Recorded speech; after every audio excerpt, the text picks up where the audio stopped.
right, welcome to the Singletrack Session number 119 here of the TrailManners podcast. This will be our last single session for 2018. Joel and I have decided that next week, Tuesday's Christmas, so we'll have no show. Right. And then Thursday is close to Christmas, so we're going to take some time and just not record next week. So we'll be back on 1119, so January 1st, 2019. 1119 will be our next show, and that'll be episode 130, and we've got a guest lined up already to kick off the new year. But yes, we'll be off next week, so you'll have to get your fix somewhere else. But yeah, let's jump right into it. So today we got a lot to talk about. We got a few Ask TrailManners questions. We have a comment that I'm sure is quite comical, but we'll cover some things. And first off, I think we can cover that our last episode, 129, we had on Jared Campbell, Tara Warren, and Sherilyn Trayer, who are doing RUFA, Running Up for Air, here in Ogden, Maylands, and Granger in Salt Lake. Joel was tromping trail. I was trying my best. Tromping the hell out of our trail for the Nordic, which we'll cover. But yeah, so 129 talks about RUFA. If you go back and listen to that, you'll see that they still need some volunteers. There's ways to donate, not to get intimidated because it's not technically a race, so you could even go up one time. Right. Granger's pretty much sold out in Salt Lake, and Maylands is getting closer. So don't hesitate to register. And I'll be doing the 6 hour, and as of right now, it's the 8 a.m., but I have a coaches convention that day, so I got to wait and see what time they're doing. It's in Ogden, thank goodness. It's the AGM for coaching. What's AGM stand for? You know, if I was smart, I would know. American. It's because we had another one. What's annual general meeting? Oh, for our whole organization. Gotcha. Yeah, it's our AGM. Gotcha. Yeah, so we're having that on February 9th, which is Gunner's birthday, right. And it's Maylands, so I don't know. My start time's 8. Looks like it's going to be pushed to 11. I might be doing the 3 p.m. or the 11. I'd rather do the 3 than the 11, I think. I think you should do the 11. I don't know, man. I saw some video of a lot of blood stain. Did you see that? I think I saw that. There's like this blood all over, and then a drag trail that's right behind me. Yeah. So, some poor rodent. I hope that's what it was.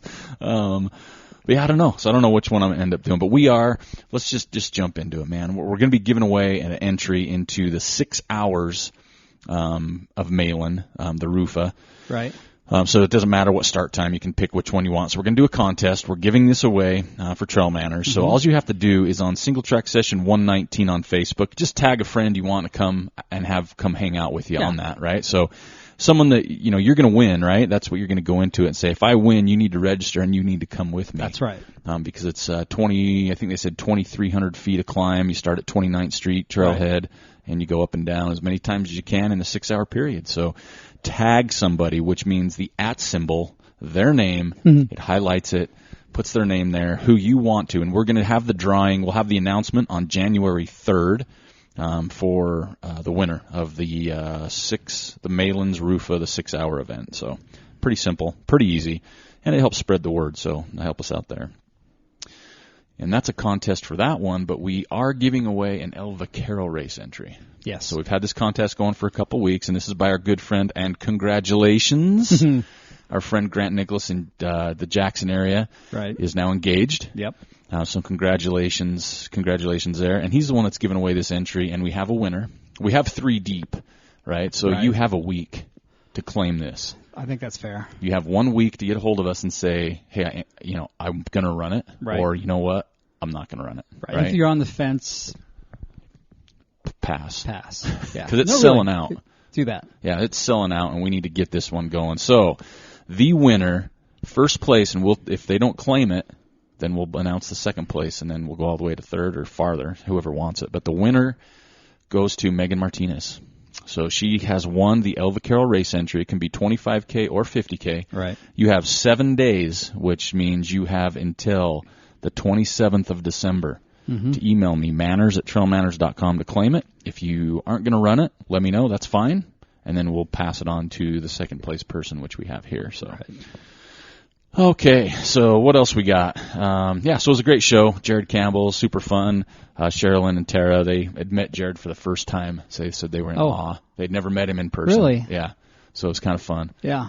To see everybody. And we got to thank the Front Climbing Gym for letting us do it in Was their that facility. nice? It was pretty cool. Yeah. They had the yoga room we could have done it in, or the room we chose. I said it might be loud, but it was great. Right. So that was really nice because they will be doing climbing up for air.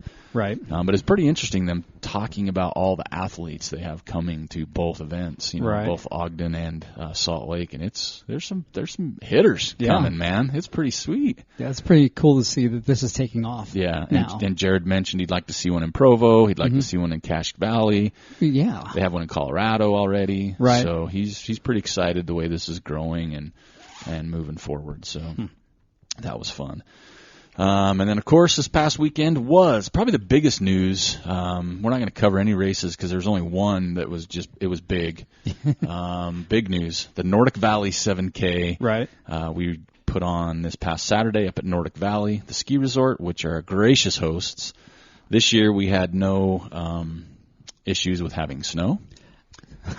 2 days before the race, we found out that the back Pine Creek section was waist deep. That had not been used Since at all snowed. this winter. Yep. I was really surprised because there's a lot of houses up there. Mm-hmm. I think they've just been walking that fire road and not even that far on the fire road, to be honest. So we had Sylvia Greer helped us out, and Joel was up Don there Mueller tramping. as well. Don Mueller was up there tramping around to help us get that. But it was a fun event, a lot of smiles. Right. A lot of people came away happy. We got met a lot of new people, saw some friends for sure. Just a super fun event. Right. Great volunteers. We got to tip our hats to our volunteers that showed up. Weather, stayed up on the mountain. Weather was perfect. It was beautiful. Yeah. It really was. It wasn't too cold. The sunrise was beautiful. There's some amazing photographs that people took. We also had Jason Child took some photos up there that he's been sharing with us, and we'll get those out on our social media as well.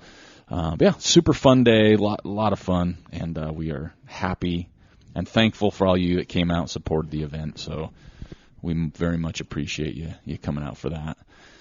Not really much in the way of racing. Really, the only thing you have coming up the next is going to be like across the years in Phoenix.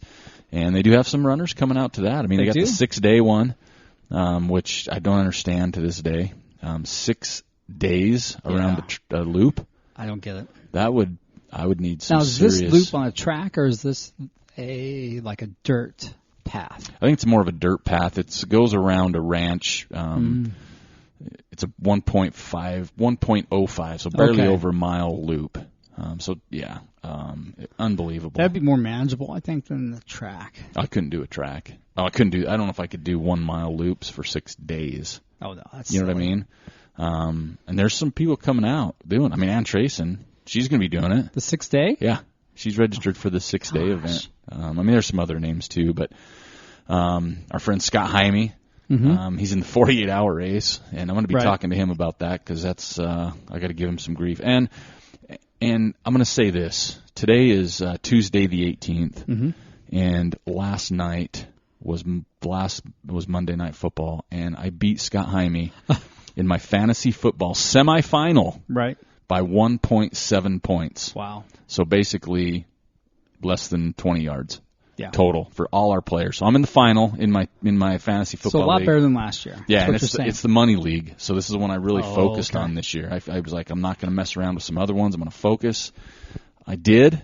I don't have the strongest team, but we know how to do this together. Gotcha. Right? My receiving core is weak, but I beat Scott. So I apologize about that, Scott.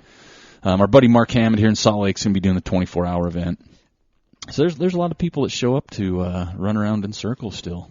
So congratulations to all of you people, and I'm going to get you a hotline if you need help afterwards to call in because I don't get it. Also, some other good news. We talked about Grant Nicholas. Kind of fun to see. Friends of the show and just great people. Brian Powell and Megan Hicks got married this past week.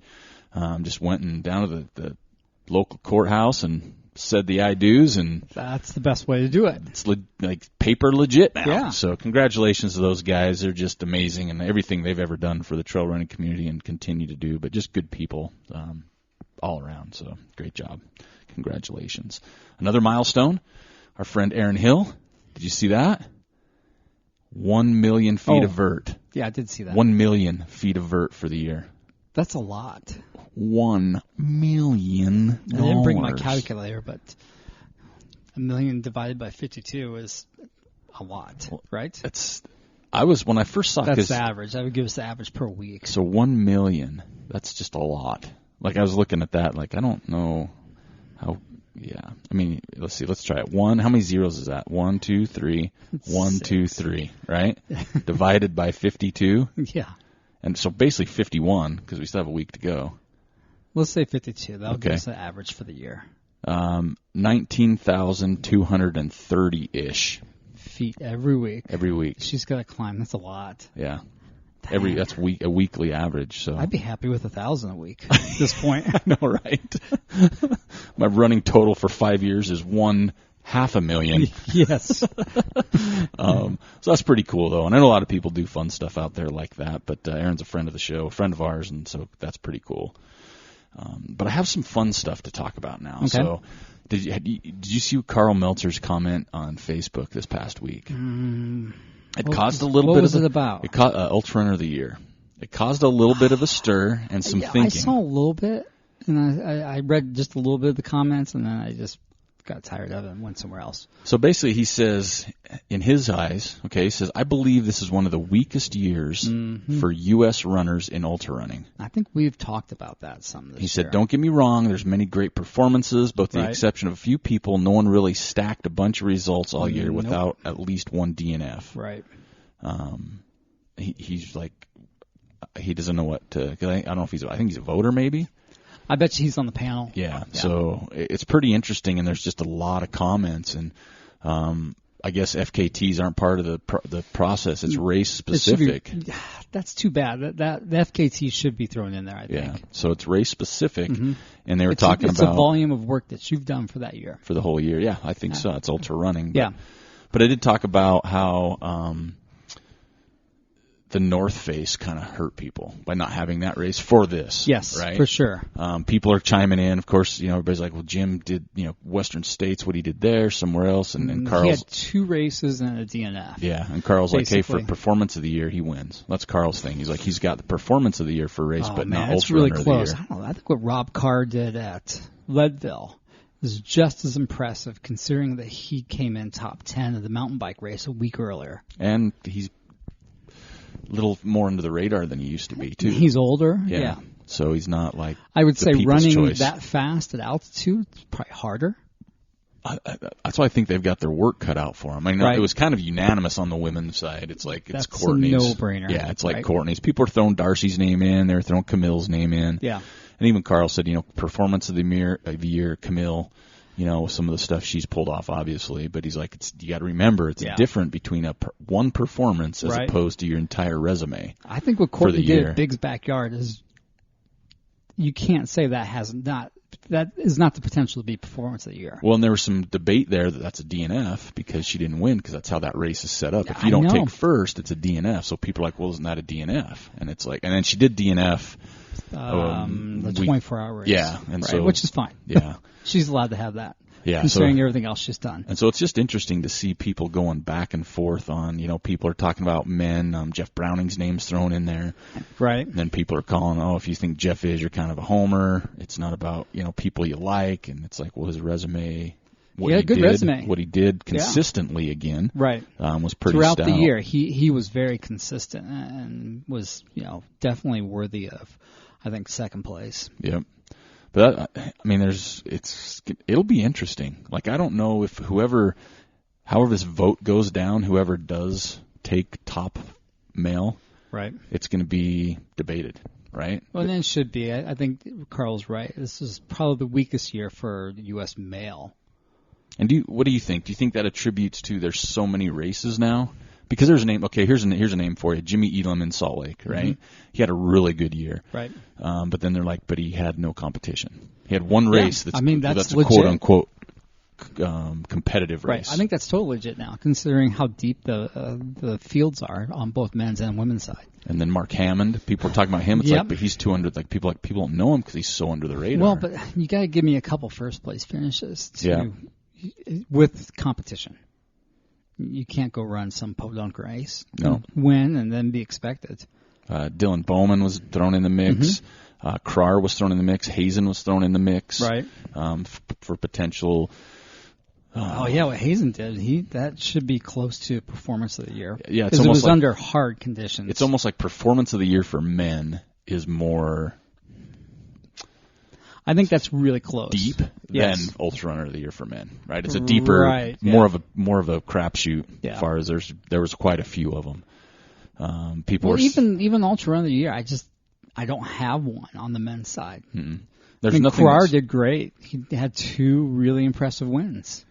But here's the thing. So you take the men, you take the women, and you say ultra. You hold what Courtney's done for the women. Nobody has touched that on the men's side. Yeah. Right. I mean, hers is so stacked. It is, but will she suffer the consequences of that next year going forward? Yeah. Is she done now? I hope not. I would hope not. I hope she, like we've talked about, I hope she kind of just takes the winter off. God, that'd be nice. Just kind of relax, maybe do some recreational skiing or whatever her off-season thing is. Maybe cheese curds and beer, hopefully, all winter long. Yeah, I mean, you sign up for our program, you will not get burnt out. No. Right? I mean, you just won't do it. So. I don't know, man. I don't. There's this side of me that wants to see people race, but then there's that practical side that says, hey, I only want to see them race a couple times and do well. And I want to see their best performance. Yeah. So in the past, you can get away with doing 10 races a year. Yeah. Now I don't think you can. Well, especially for that one. When you're that competitive, it's if you're going to go to those races, you need to bring your A game. Everyone. It's not like you can have. You can't get away with like a B performance in an A race. Yeah. No, not like you could 10, 15 years ago. Yeah. Or you can't have a race that's, it's kind of prepping me for my next race, right? It's like, no, if you're going to be legit, you got to be on every time. And that, we've talked about it, we've seen it, that kind of, factors into that burnout side. And the men's field, I think we've seen more burnout on the men's field over the years than women's by far. For sure. I'm with you. It would be nice to have, I don't know, 2 or 3 races 10 deep without having people come in tired. Yes. Right? I'd love to see that. I think and again, that's for us. We're not the runners, and it's a running event. It's your event. You do what you want to do. But as a fan of this, that would be amazing. Even for the event itself. That would be huge.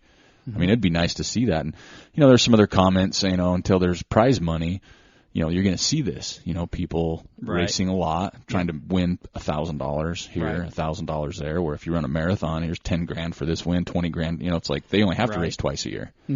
Trail runners, if they want to make any money, they have to race more often. Right, and they just like racing. It's fun. They enjoy it. Yeah, I think it's definitely that side, a lot funner goes into that. But, and then it comes down to the races. So, they talk about, if you run this race or this race, that's not an A race. So it's like, when's that going to change? Is it always going to be Western? Is it always going to be Hard Rock? Is it always going to be North Face? Yes. Like the North Face people look at, like I said, by not having the North Face, it hurt a lot of men's chances. It did. But why? Why does it have to be the North Face? Why can't it be something else? But it's a great time of year. But, I mean, right? okay, Walmsley, if he had won that, hands down would have won, in my opinion. Yeah, and I think that's the thing. There's a handful of people that if they would have won that event would have won Ultra Run of the Year. Oh yeah, for sure. Right, because that was going to be for that distance probably one of the deepest fields of fast people at that distance. Like, I mean, you got to look at it as I look at it this way: 50 milers, 100 milers are 2 different races, and some people can't run either one. Like some are strong 50, weak hundreds, and switch it around. So that 50-mile North Face is kind of the and I'm not as familiar with the course. Are you? I mean, is it hard elevation type stuff? Knowing that it's not 10 to 12,000 feet of climbing, somewhere in that area. Right, so I think that's an average 50 miler. Okay, so that's pretty legit, for leg turnover. Yeah, I don't know. I think it's going to be super interesting when they start that countdown they do on social media. Number 10. For the women, 9. it should be no-brainer. I think it'll be tighter for 2 through 5 for the women. I think that's where you're going to come into some trouble because you've got Camille in there. You've got Camille needs to be number 2. Sabrina Stanley. You've got Darcy for sure. Did really good. Yeah, I think that'll be more interesting for the women and for the men. Mm-hmm. Boy, once you get to 5, it's going to get hairy. Like I'd love. It would be nice to see, and I don't know if they do this. Do they show the voting? Not the who voted for who, but the overall numbers. Percentage? I don't know. Probably not. That would be cool if they did, because I bet it's going to be tight. I'd rather not see that. It'd be the big debate. I would like to see it because it's how tight it's going to be. Right. Maybe for like the top 3. See that. Okay, I'm okay with that. Just to see how close people were. Yeah, I don't know. We'll see. I mean, the runners are getting faster. They're getting faster, and there's more faster runners. Right. But it's all just going to boil down to who signs up for what. Who stays healthy. And it looks like we're going to be taking Jim's name out of this equation next year by his accounts talking about him doing half marathons. I can't follow what he's doing. Last I saw, he was focusing on the marathon Olympic trials. Yeah, like so he's going to do half marathons. Yeah. So he might nail that, runner. Get that A time, the A standard right away. And then he can stop that nonsense. Come back to the dark side. Yeah, but I understand why he's doing it. I mean, it's competition. If you get a chance to represent the USA, go for it. Yeah. And there's bigger money in the roadside. Yep. Yeah, I think I'm excited to see what happens next year. Now, we did have a contest, so we still have the people. It was like back in January, February. You had to vote for your Ultra Runner of the Year, male and female, U.S. I remember that. I have all the information still in my computer, all the people that entered. It's too late now. Yep. But we'll give a big prize package to those who nailed it. Right. And I think Jim and Courtney and Camille were like the top picks. Right. So some might be in it and some might be not. So we'll see how that goes. But either way, it'll be fun to see. I don't know when they start scrolling and announcing that. I know the USATF stuff goes from November to November. These guys do a calendar year. Yeah, which is better. So I don't think there's really anything left. Right across the years would probably be considered 2019 now. So I don't think there's really. I don't know if there's really anything left that's going to move them up the ranks. I mean, if they'd hit the Nordic 7K, that might have gave them some extra points right at the end. As hard as it was to run this year? Yeah. It could have gave them some points right at the end, and maybe a couple percentage points higher or something like that. But either way, Carl he likes those. He likes starting those debates. Yeah, he does. Polls, pacers. I don't think he's got much going on right now. Yeah, I don't either. I haven't seen him in a race for a little while. He's just being an old curmudgeon. Hanging out at the Snowbird ski resort, chilling, relaxing. He's done his time. All right, what else? So the other thing I want to talk about is we've been working with Path Projects this past month, and they've been really gracious to us and our listeners. They actually just sent us 2 new shirts that aren't on the website yet. Looking. The 3/4, Joe's favorite shirt, the 3/4 sleeve. Yeah. But it's your last chance, and I want you to help TrailManners represent, because they sent us the names of all of our entrants, and I was a little disappointed we didn't have more. It's a free contest. So far, they're giving away 10 Path Project hats, which I have one, and they are uber comfortable. They're very super comfortable. They're giving them away. There's only 2 hats left. You have to register by Christmas Day. Right. You just go over to the website, pathprojects.com/TrailManners. Email, name, submit. So far, here's 8 of our 10 winners.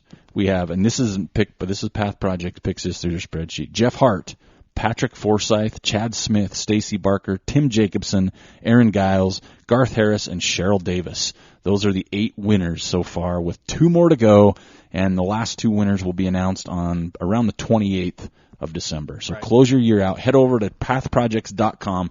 Let's get a big final push to show Path Projects that TrailManners listeners are out there and we're strong.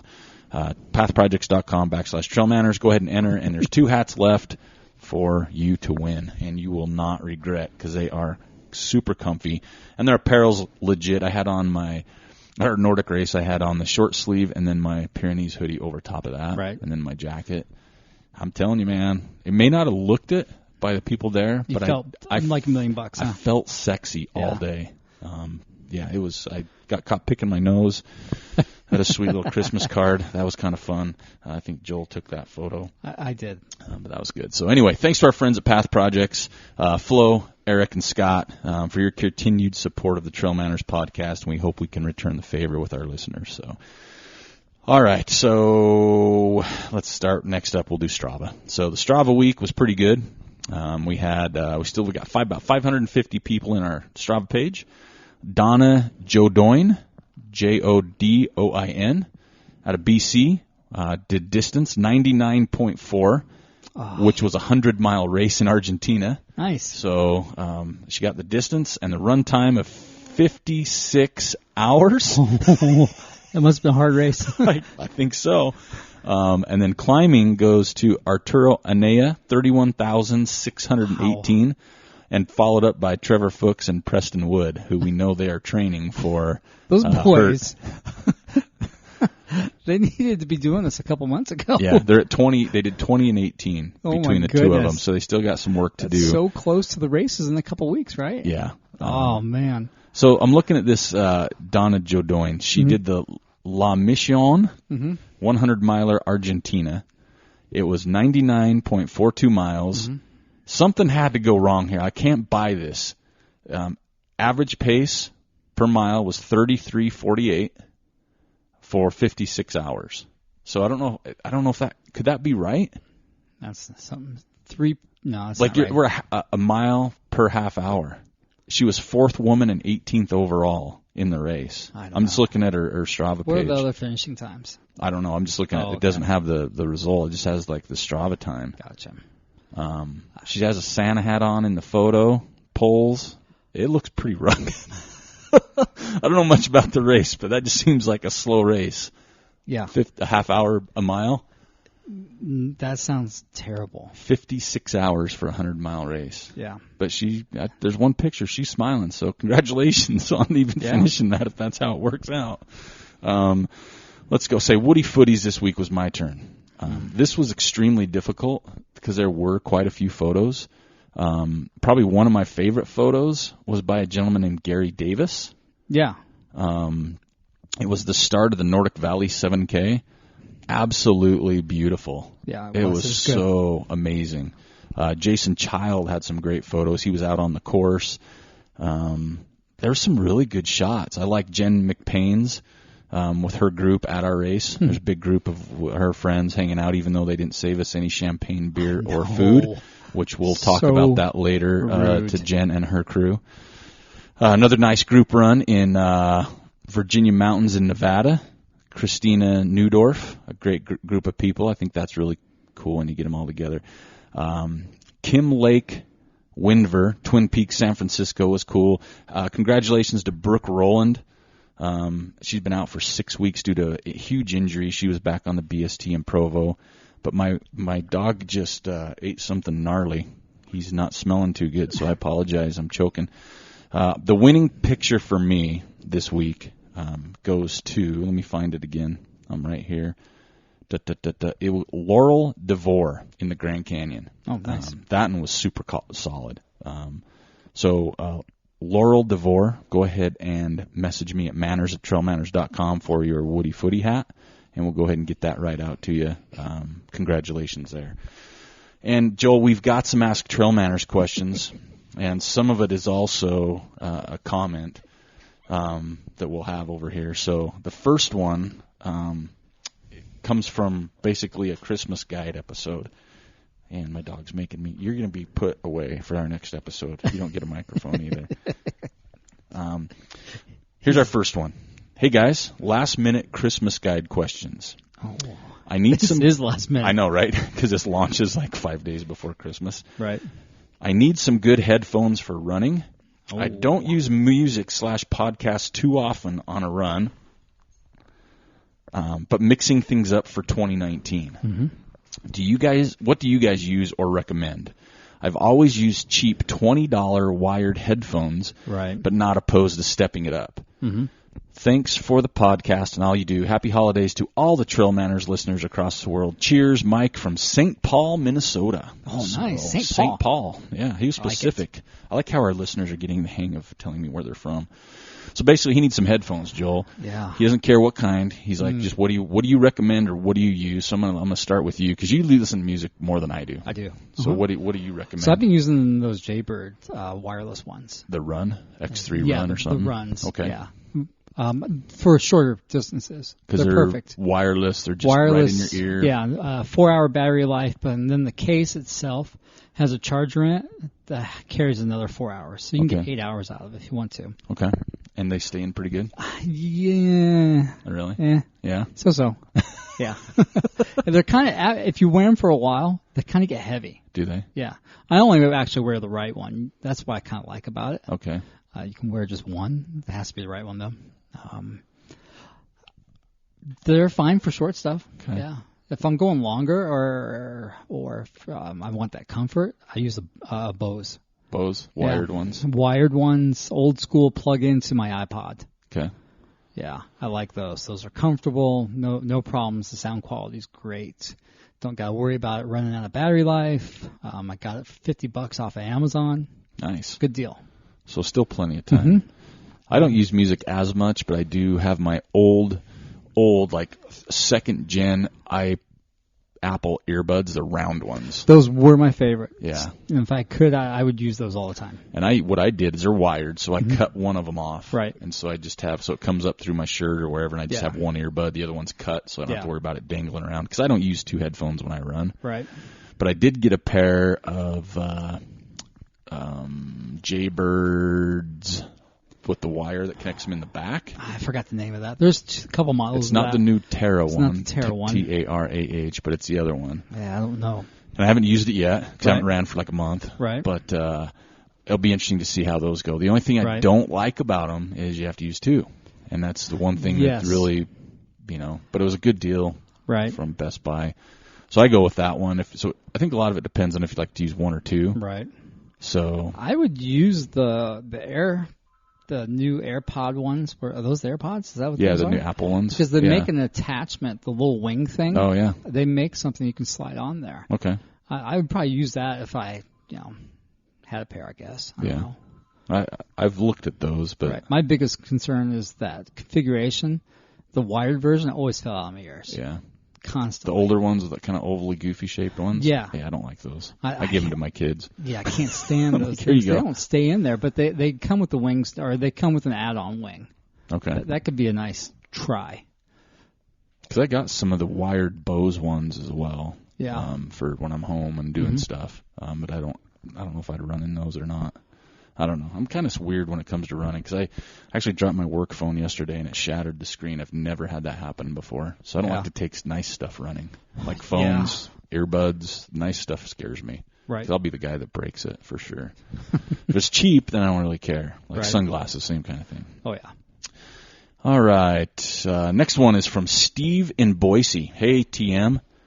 So are there any plans for more stuff on your online store? No. Chomping at the bit for some new hats or shirts. Merry Christmas, Steve in Boise.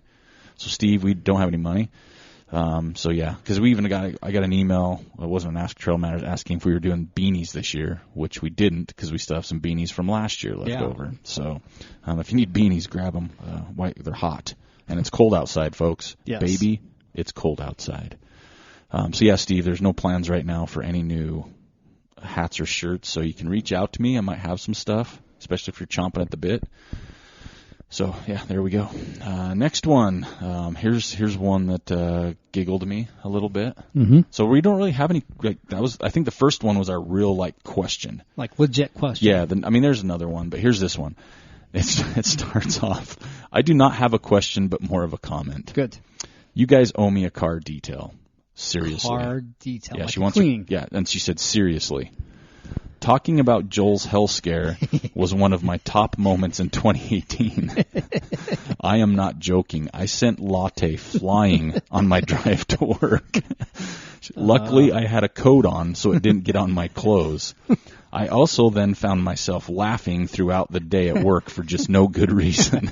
Same here. I couldn't stop laughing when I was driving home. So the next part kind of cracks me up, because it kind of gives an idea of this listener on how much they pay attention. It says, the only thing that would have topped that is if it was Eric on the exam table. He sounds much more uncomfortable. Yeah. It says, sorry, Eric. And then it still goes on saying, anyway, great stuff and thank you. With so many podcasts out there, you're by far my number one. Now you just need to launch 4 or 5 shows a week to keep me sane. Great. Happy holidays, Mary in Boulder. P.S. When I turn on my defrost, it still smells like a latte. Better than ultrasound fluid. Right. Gel. So it's pretty funny because I wish I would have done a better job, but I was caught up in the moment. So I shared our video, a little video on social media, but that didn't even capture 90% of what really happened. No, not at all. But I'm glad people out there, because we did get messages on it, and I'm glad people enjoyed that. Because it was pretty fun. Because I was baking on Sunday with my daughter. Right. We baked all day long. Yeah. And my sister came over, and she's like, what was going on with that video you posted on social media? And so I started to explain it, and I started laughing with tears. Yeah. I couldn't, she kept looking at me. Yeah, she's trying to figure out what the conversation was, but I kept stopping and just laughing. And finally I did some charades to kind of give a better idea of what was going on, and I think it worked out after that. But it was pretty funny, right? And even at our Nordic Valley race, people were talking to us about it. Yeah, exactly. But then I got people asking me, "Is he okay though?" Yeah, I'm fine right now. So I'm like, I didn't even listen to that part. Exactly. For all I know, he's got to have some type of amputation. I wasn't even listening. I totally tuned out after a while. Got a prosthetic left nut. Well, I told my sister, I'm like, it was really weird because we're wrapping up the show, and all of a sudden Joel's sitting across from me. He goes, no, I had a health scare, and I was sincerely concerned. You were worried for a hot second. I did. I looked up. I'm like, what? And you haven't told me this? Because that's what they said. She goes, they didn't tell you you had a health scare? I'm like, not till then. And then when he told me what it was, then it got to be like, okay. It was game on. Yeah, it was okay. I'm probably glad you didn't tell me earlier for having all the checkage and everything else. But yeah, that was good. So, yes, sorry, Mary. For your latte incident, and no, it wouldn't have been funnier if it would have been me on the table at all. Oh, wait a minute, let's rewind here, because you came up to me at the race and said you got a postcard or something. I got my results in the mail. And I said to Joe, I'm like, it would have been funnier if it was handwritten. And it was. It was.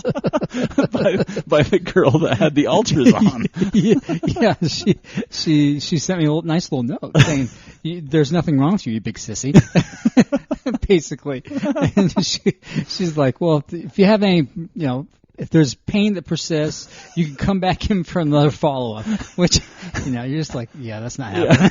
How do you take that? Do you want to see my stuff again? Yeah, no, that's not happening. How do you just come out and say it? Then at the very end, she wraps up, her really nice card, right? Yeah. She sent me handwritten. She goes, happy holidays. It was really sincere. Signed like Colleen or something like that. That's so funny because I'm like, he's like, yeah, I got a card, and I'm like, it'd have been better handwritten. It was. I'm like, what? Give me the name of this doctor. Exactly. I'm feeling some pain in my leg. My turn to go in. So that's really good, and love our listeners that pay attention to that stuff. All right, here's our last one. Again, I guess this one's a question, and I'm gonna. And I don't know who this is from because I couldn't recognize the email. In fact, I'll probably do some research to see if they've registered for any races. The ultra stock. Because I think they're from here. Gotcha. They just signed to Anon, A-N-O-N. Why don't you guys set up a holiday fun run in Ogden? A holiday run in Ogden, fun run, meet and run, then have some beverages. It was last weekend. Nordic Valley 7K. So that was fun.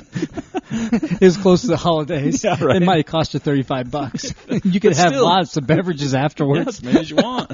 Could have brought extra. So yeah, I think I think that covered it. Yeah, but what I think they're saying is why don't you do like a fun, because I know there's groups that do sweater runs and everything else. Exactly. And I think we've done them before, and I'll probably do something like July, or what's that, January. I keep saying July. January 1st. Right. Probably do something. But, yeah, I think Joel nailed it. Our fun run was last Saturday, Yep. and it was fun. Yeah. And you could have brought BYOB. Exactly. Type thing. So there you go, Anon. And next time, I'm going to find you. Find you smart ass. You smarty pants. I'm going to find you. God, I was going to have something else after that, and I totally missed it.